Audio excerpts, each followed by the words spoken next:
Remember, there are no rules in cooking. Taste this. Hi, welcome to Taste This TV. I'm Chef Joe Ciminera. You know, those hidden jewels that are in the neighborhood, those food establishments that got great food, great service, and just irresistible locations. Well, I'm here at one.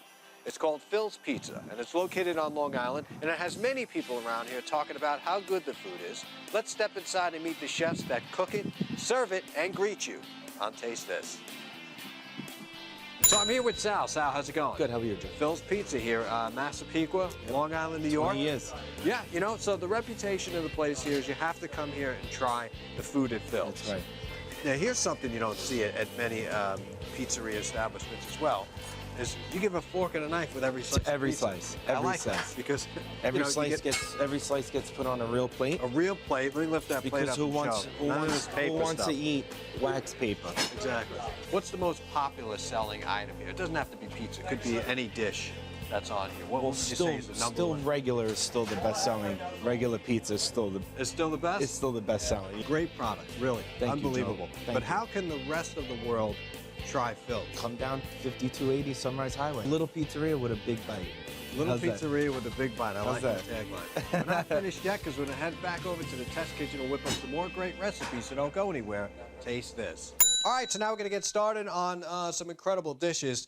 First, which is my steak Asian dish, which we're going to be sauteing with a little bit of avocado oil. I got a ribeye here, and I like to use the ribeye especially because of the marbling. But this outside eye is what I don't use with this particular Asian cooking.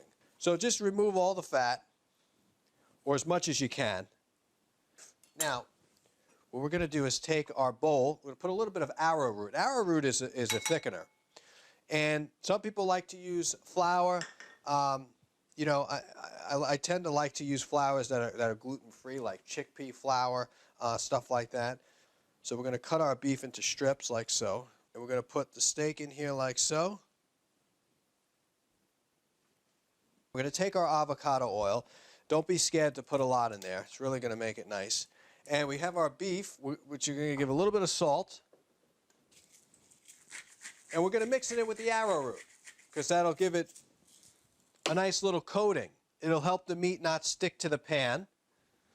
And it'll also help thicken our sauce, right? So we have our beef. Just going to take our beef. This is definitely a pan sauce.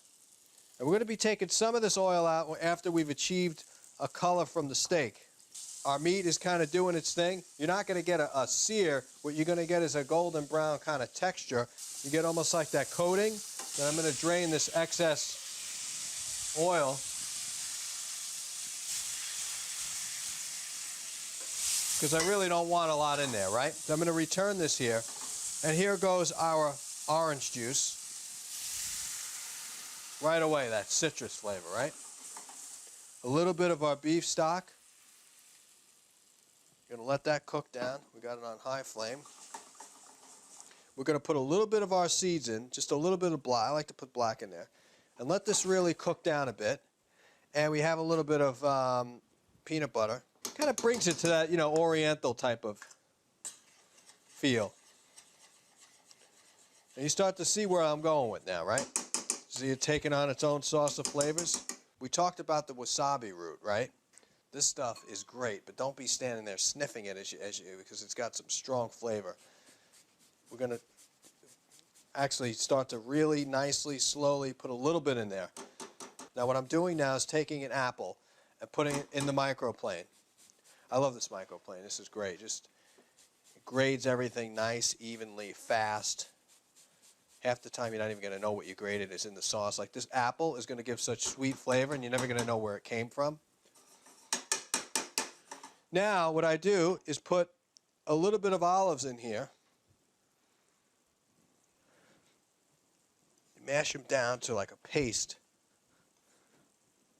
And you don't get like that annoying kind of texture, you know? You know what I'm talking about.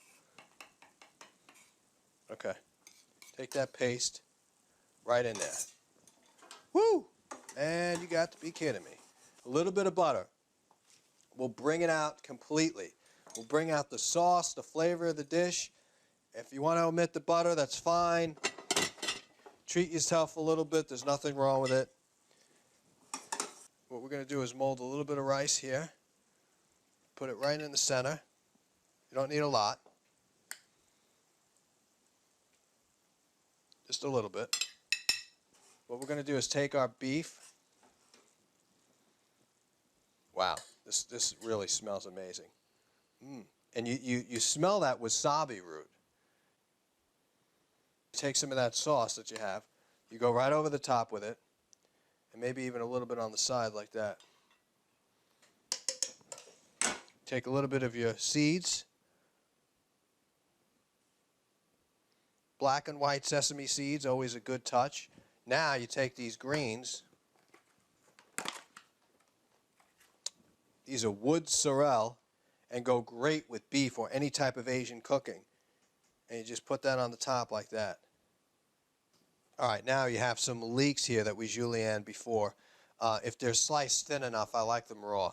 So what we're going to do is just garnish it with a little bit of leeks on top. Give it some height, give it some flavor, and there you have it. That's our first Asian beef dish. That'll conclude this Asian beef dish, but we're not finished yet, my friends, because if you love mozzarella and tomato and supersada, don't go anywhere. This next recipe you're going to love. Now, all of you may love mozzarella, and who doesn't, right? If you can have it and you can have dairy, doesn't hurt your stomach or your system, fresh mozzarella is a treat in the cheese category.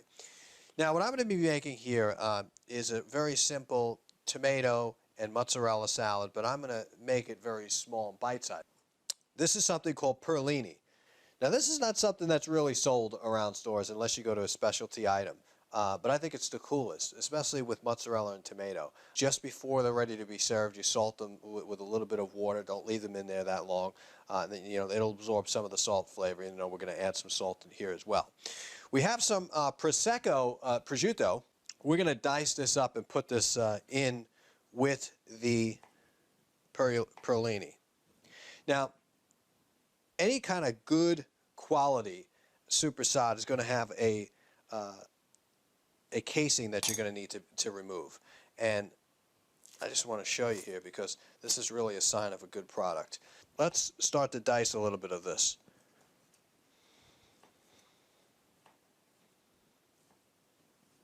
Get a nice cut. This is really good flavor. I love it. So we put an even amount to where it's not overpowering the mozzarella, so you're not having more supersada than you are mozzarella. And we'll take our spoon and we'll mix this up. And we're not going to season it with anything yet, so we're just going to kind of leave it sitting. This is good, so we'll put this off to the side. Now let's talk about our tomato, right? We don't want any seeds in the tomato, okay? So a little trick that you can do with your tomato is take it.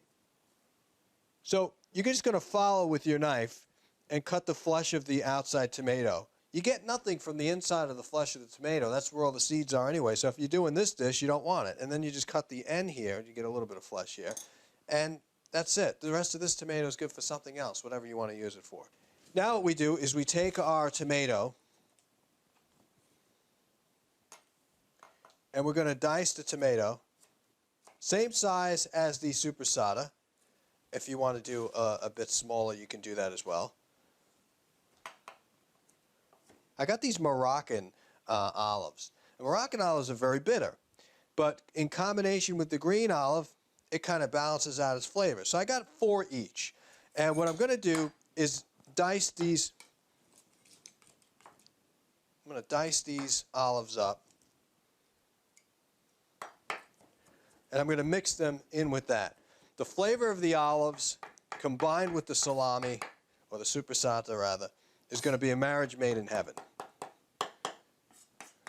So we're going to take this up very gently and put it in. It's going to give it so much more flavor. Now we're going to take our avocado oil, put it in, good amount.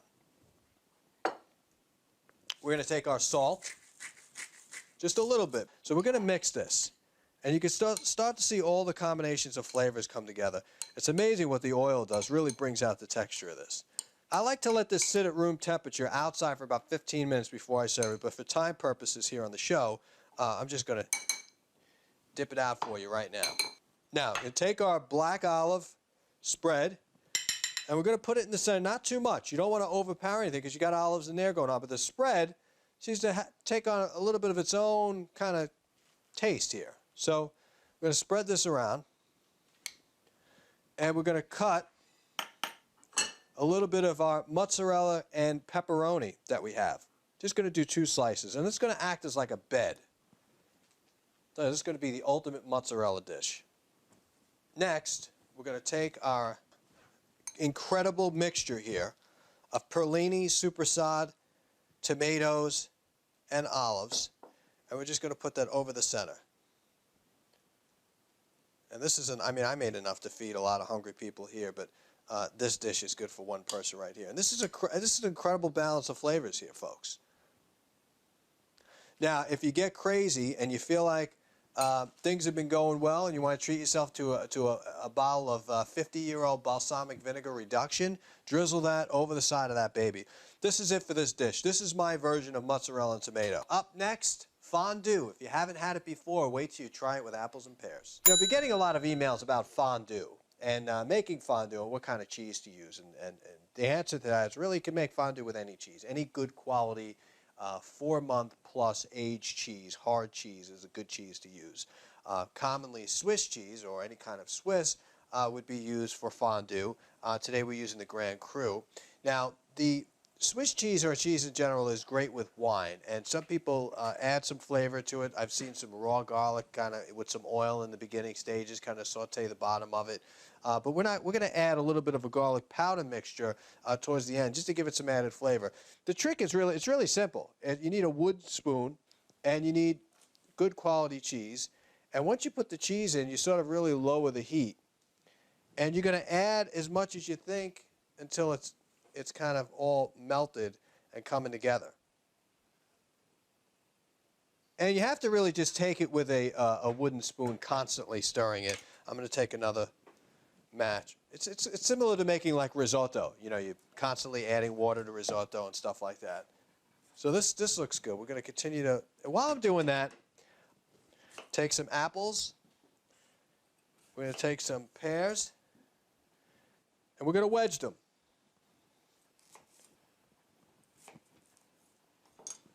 Take some grains, put them in the center. Take our wedged fruit. You could do grapes. Grapes are really good to do. Figs, I love figs. Fresh figs. Apples are probably I mean, I like pears, but apples are probably the way to go with this. Right? So what we're going to do is take our spoon, and again, constantly stirring it.